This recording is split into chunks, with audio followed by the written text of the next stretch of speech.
మాళవిక మోహన్ గారు ఇప్పుడు కొత్తగా యాక్ట్ చేస్తున్న మూవీ సర్దార్ 2.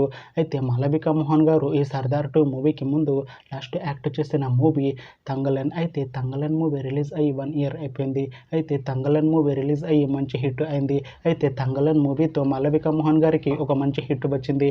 అయితే మాళవిక మోహన్ గారు తంగలన్ మూవీ రిలీజ్ తర్వాత 1 ఇయర్ టైం గ్యాప్ తీసుకొని ఇప్పుడు మళ్ళీ ఈ సర్దార్ 2 మూవీలో యాక్ట్ చేస్తున్నారు మాళవిక మోహన్ గారు. చూడాలి మాళవిక మోహన్ గారికి ఈ సర్దార్ 2 మూవీతో కూడా ఒక మంచి హిట్ వస్తుందా లేదా అనేది మనం ఈ సర్దార్ 2 మూవీ రిలీజ్ అయ్యాక చూడాలి. అలానే సర్దార్ 2 మూవీలో రాశిఖన్నా గారు యాక్ట్ చేస్తున్నారు. అయితే రాశిఖన్నా గారు ఈ సర్దార్ 2 మూవీకి ముందు లాస్ట్ యాక్ట్ చేస్తున్న మూవీ బాక్. అయితే బాక్ మూవీ రిలీజ్ అయ్యి 1 ఇయర్ అయిపోయింది. అయితే బాక్ మూవీ రిలీజ్ అయ్యి మంచి హిట్ అయింది. అయితే బాక్ మూవీతో రాశిఖన్నా గారికి ఒక మంచి హిట్ వచ్చింది. అయితే రాశిఖన్నా గారు బాక్ మూవీ రిలీజ్ తర్వాత 1 ఇయర్ టైం గ్యాప్ తీసుకొని ఇప్పుడు మళ్ళీ ఈ సర్దార్ 2 మూవీలో యాక్ట్ చేస్తున్నారు రాశిఖన్నా గారు.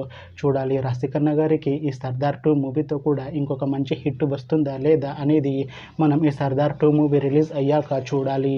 అయితే సర్దార్ 2 మూవీ టీం ఈ మధ్య ఒక చిన్న టీజర్ని విడుదల చేసింది. అయితే దానికి మంచి రెస్పాన్స్ వచ్చింది. అయితే సర్దార్ 2 మూవీ టీం ఈ మధ్య షూటింగ్ని కూడా కంప్లీట్ చేసుకున్నారు. అయితే సర్దార్ 2 మూవీ టీం మాత్రం చాలా కాన్ఫిడెంట్గా ఉన్నారు. ఈ సర్దార్ 2 మూవీ చాలా పెద్ద హిట్ అవుతుంది అంటున్నారు. అయితే సర్దార్ 2 మూవీని ఈ డిసెంబర్లోపు రిలీజ్ చేసేలా ప్లాన్ చేస్తున్నారు మూవీ టీం. చూడాలి సర్దార్ 2 మూవీ రిలీజ్ అయ్యాక మంచి హిట్ అవుతుందా లేదా అనేది మనం ఈ సర్దార్ 2 మూవీ రిలీజ్ అయ్యాక చూడాలి. Thanks for watching this video friends. మీకు ఈ వీడియో నచ్చితే ఈ వీడియోని లైక్ చేయండి. ఇంకా ఇలాంటి మూవీ అప్డేట్స్ కోసం ఈ ఛానల్ని సబ్స్క్రైబ్ చేసుకోండి.